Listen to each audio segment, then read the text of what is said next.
ओबीसीच्या बाबत गेल्या काही वर्षांपासून हे आंदोलन चालू झाले असंच नाही, अगोदरपासून दाखल्यामध्ये खाडाखोड करणं, मराठा पूर्वी कुणबी लिहिणं किंवा मराठा नंतर कुणबी लिहिणं, ओव्हर रायटिंग करणं, चुकीच्या पद्धतीचे पुरावे सादर करणं, नातलगाच्या वंशावळी चुकीच्या पद्धतीने देणं आणि दाखले काढणं, असे अनेक प्रकार सुरू आहेत.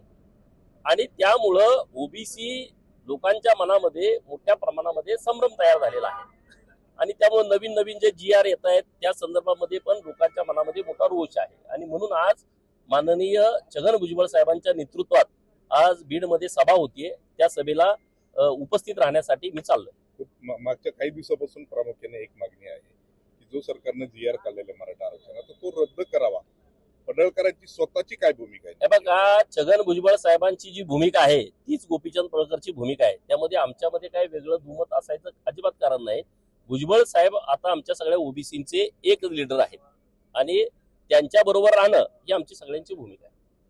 आता एक शेवटचा प्रश्न की तुम्ही जे वक्तव्य केलं जिम संदर्भामध्ये की मुलींनी जिम मध्ये पाठवू नका, कारण अर्ध वक्तव्य दाखवू नका. जिथं औरंगजेबाला मानणारे काही ट्रेनर तिथं आहेत तिथं पाठवायचं का? तिथं नाही पाठवलं पाहिजे ना. ठरवायचं त्यांनी बघायचं ना कोण आहे, काय आहे, काय करते. ट्रेनरचं वागणं, बोलणं, चालणं कळतं ना तिथं रोज गेल्यानंतर. महिना आपण तिथं जातो जिम मध्ये, तेव्हा लक्षात येतं. तेव्हा आपण कुठल्या जिम मध्ये जावं आणि कुठल्या जिम मध्ये जाऊ नये हे त्या घरातल्या लोकांनी पण चौकशी केली पाहिजे ना. का करू नये? जर हिंदू मुलींना टार्गेट करून जर त्यांना लक्ष केलं जात असेल आणि त्याचं एक सेंटर जिम असेल तर जिमवरती बोलायचं नाही का? कॉलेज असेल, हॉस्टेल असतील, गर्दीचे ठिकाण असतील, दुकान असतील, असे जे काही ठिकाण आहेत की जिथं हिंदू मुलींच्यासाठी टार्गेट करण्याचे पॉइंट आहेत त्यामध्ये जिम एक आहे. तर अशा ठिकाणी जर एखाद्या जिहादी प्रवृत्तीचा ट्रेनर असेल तर तिथं जाऊ नये.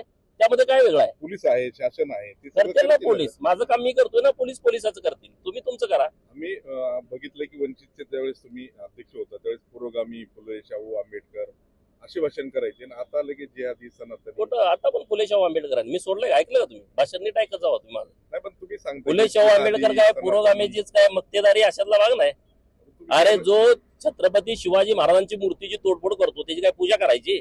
त्या जिहादीला नाही ठोकलं पाहिजे.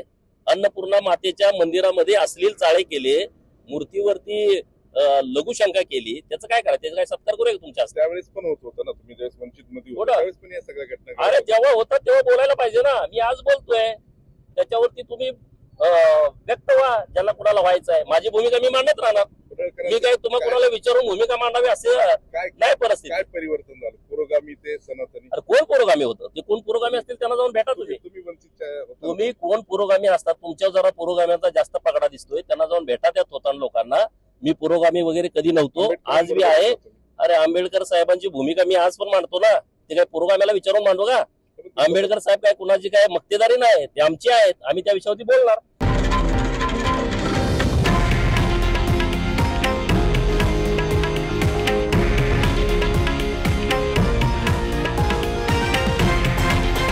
हे आहे देशातील नंबर 1 न्यूज नेटवर्क आणि आपण पाहत आहात TV9 मराठी, एकमेव.